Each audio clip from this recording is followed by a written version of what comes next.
والسلام عليكم ورحمة الله وبركاته. maanta halkan aynu joogno waxaynu ku furanaa ama degmo ahaan aynu ku cilaaminanaa iyadoo ay madaxdeennii nala joogto in laga bilaabo maanta dawladda hoose degmada Gabiley ay ku shaqayn doonto mashruuca qaranka muddada ka soo socday ee guud ahaan loo yaqaano BFM-ka qaybtiisa ifmiska oo lagu maamuli doono dhaqaalaha dawladda hoose degmada Gabiley hadday tahay kharash iyo hadday tahay dakhliba guud ahaan waxaanu jecelahay maamul ahaan inaanu qaranka jamhuuriyadda Soomaaliland iyo xukuumaddiisa khaas ahaan wasaaradda maaliyadda aan uga mahad celino hirgelinta mashruucan hadday ay tahay wasiir ku-xigeenka agaasimaha guud iyo hadday tahay madaxa BFM-ka iyo shaqaalaha gaarka ee barnaamijka ka shaqeeya in mashruucan laga hirgeliyo qarankeena si aynu u helno wax ama nidaam inoo sahlaya hantida yar ee qarankeenan bilowgii uu leeyahay in loo maamulo loogana faa'iideeyo shacabka sidii ugu wanaagsanayd oo ay ujeeddada ugu weyn ee barnaamijka laga leeyahay taa tahay ka dawlad hoose ahaan runtii sanadkii 2021 ayaanu wada hadallada barnaamijka soo bilownay degmo ahaan iyo gol ahaanba runtii annaga codsanay in aanu noqonno degmadii ugu horreysay barnaamijka lagu bilaabayay annagoo dareensan ahmiyadda uu leeyahay barnaamijkan hirgelintiisu dawladda hoose iyo dadweynaha reer Gabiley ee adeegayaasha u nahayba sida ay agaasimayaashu halkan ka warramayeen officially waxaanu ugu dhawaaqnay oo agaasimaha guud ee wasaaradda arrimaha gudaha iyo agaasimaha guud ee wasaaradda horumarinta maaliyaddu ay ugu dhawaaqeen kowdii bishii saddexaad ee ay sanadkan aynu ku jirno inuu bilaabay barnaamijkaasi iyo hirgelintiisu wax weyn oo sharaf ah in muddo kooban oo aad iyo aad uga kooban muddadii uu hay'adaha qaranka ee kala duwan uu ku qaatay muddo aad uga kooban ay dawladda hoose ee Gabiley ku hirgelisay waxaan uga mahad celinayaa guud ahaan shaqaalaha dawladda hoose fahanka ay fahmeen oo runtii hablaya inamaba ay ku amaanan yihiin barnaamijka iyo sida dhow ee ay u fahmeen annagu degmo ahaan iyo maamul ahaan runtii waxaan wax weyn u aragnaa qarankeena iyo dadkeenu inay helaan systems dadkeenu waxay u baahan yihiin cadaalad waxay u baahan yihiin hantidooda oo loo maamulo si wax ku ool ah waxay u baahan yihiin inay waxa weeye inta yara la hayo looga faa'iideeyo baahiyaha siday u kala muhiimsan yihiin waxay u baahan yihiin inay si fudud maamulkooda u gaari karaan waxay u baahan yihiin adeegga ay u baahan yihiin inay si fudud ku helaan waxay u baahan yihiin waxa iyagu dawladda hoose waajibka ugu leedahay in si fudud ay u gutaan maanta waa ka warqabtaan dee cashuur ilaa albaab la soo furo cashuurta dadweynaha laga qaadi maayo ardayda ilaa albaabkii la soo furo laakiin waxaynu doonaynaa hooyadii iyadoo gurigeeda joogta oo ku faraxsan sanadka cashuurtu markay gaadho in message ay heshaa uu ka xigayna lacagtiina soo bixiso waa halka ugu dhoweeyey sidoo kale sidaa xildhibaan Axmedba ka warramayay adeegay u baahan tahay in iyadoo gurigeeda joogta ay heli karto ka golo deegaan ahaan waxa naga go'an inaanu dadkayaga u suuro gelino maamul daadejin dhammaystiran waxaanu doonaynaa 90% in aanay maamulka waxba ku xidhnaanin waxa maamulka ku xidhnaada inay noqdaan 100% ay dadweynuhu maamul daadejin dhammaystiran helaan hadday tuulooyinka tahay iyo hadday degmooyinka tahayba taasina waa halkaan u soconno si taa loo helo waxaanu naga go'an inaanu hirgelino systems automation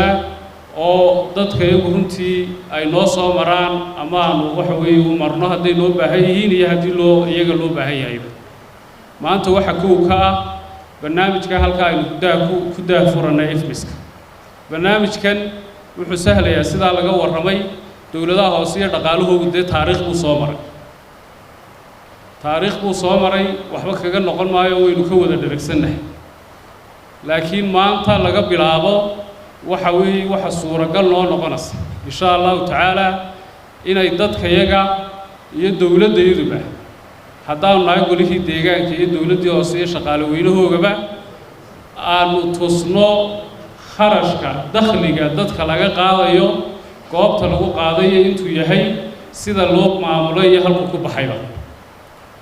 oo ay noo suuro gasho qof kasta halkuu joogo haddii uu xog uga baahdo dowladda hoose dhaqdhaqaaqa maaliyadeed inuu ku ogaado waxaa sharaf noo ah hay-adaha kala duwanee qarankeenu la shaqaynano hay-ad walba halkay doonayso inay xogteeda ku ogaan karto hadday tahay wasaaradda maaliyadda hadday tahay wasaaradda arrimaha gudaha hadday tahay waxa weeye dhowrka guud ee qaranka cid kasta oo ay wada shaqayn dhow la leedahay dowladda hoose waxaanu jecel lahay inay xogtooda oo suuragal la noqonaysa maanta wixii laga bilaabo iyo sidoo kale shacabka oo ah dadka cashuurta iskale ee iyaga loo adeegay guud ahaan runtii barnaamijkaasi ilaahay baan subxaanahu wa tacaala uga mahad celinaynaa barnaamijkan weelbaankaa maalgeliyey wasaaradda maaliyadda ku ammaanan hirgelintiisa inay naga go-an tahay runtii hirgelinta barnaamijkani maanaan sugin in shaqaale saa'ida lanoo soo qaado oo lanoo hayargareeyo lacag lagu bixiyo maanaan sugin in qalab saa'ida lanoo keeno si ay u suuro gasho shaqaalaha iyagii dowladda hoose iyo qalabkaygii dowladda hoose baanu waxa weeye u adeegsanay hirgelinta barnaamijka waxaanay ku tusinaysaa waxa weeye degmadan iyo dadkeega aanu doonanay runtii inay barnaamijkaasi iyo kuwa la midkiiba suuro galaan sabtida haddii ilaahay idhaahdo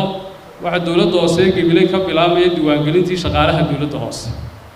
oo iyagana sida aynu hadda arkanno ee dhaqaalihii lagu maamulayo sida online-ka ah lagu maamuli doono xogta shaqaalahana si online ah oo qofka ummadda u shaqaynaya iyo qofkaan u shaqaynayn dee loo kala ogaan doono performance-kooda in la ogaado iyo shaqaday qabanayaan ay iyaduna si fudud u suurogeli karto waxaanu gacanta ku haynaa maamulka dhulka inaanu isagana sidaas oo kale system u samayno oo ay noo fududaato maamulka dhulkuna waxaan rajaynaynaa golo deegaan ahaan sanadka 2022 dhexdiisa in magaalada Gabiley qofka aan garanaynin imaada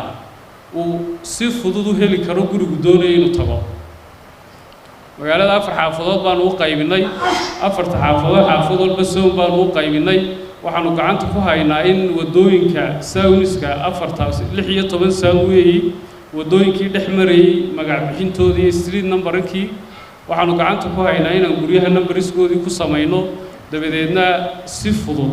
waxa weeye cashuurtana loo heli karo guryuhuna ogaan doonaan bilay numberiska ama numberiska aanu samaynano waxay noqon doontaa sidaynu maanta ognahay guri walba intaas waxa ku dhajisan calaamado wakaalada biyaha number buu samaysataa telesom number buu samaysataa some power number maaha wax suuragal waxaanu jecelahay oo nu hirgeleynaa numberka guriga ee ay dowladda hoose u aqoonsan tahay marka la hirgeliyo dhammaan stakeholderska kalena inay adeegsadaan maamulka dhulkana runtii sidaa iyo si lamida baanu jecelahay nidaamka GIS-ka inaanu hirgelino oo isaguna aanu gacanta ku hayno waxa noo soo raaco qodobka afraada nidaamka qandaraasyada iyo waxiibka oo barnaamijkana qaybka ah waxiibka iyo qandaraasyada dadka waxay ugu tartami doonaan si daahfurnaan annagoo u marana shuruucda qaranka iyo siyaasadaha qaranka u dejisan golo deegaan ahaan waxaanu bulshadeeda iyo madaxdeedaba la wadaaganaa laga bilaabo maanta in la dhiso la xoojiyo aaminaadda dadka iyo dowladda kalsoonidu shacabku dowladooda ku qabaan in kor loo qaado waxaanu diyaar u nahay waxaa yaraynu wada leenahay inaan u maamulno sida ugu wanaagsan ee loo maamulo si aynu u helno una daboolo baahiyaheena kala duwan ee faraha badan leh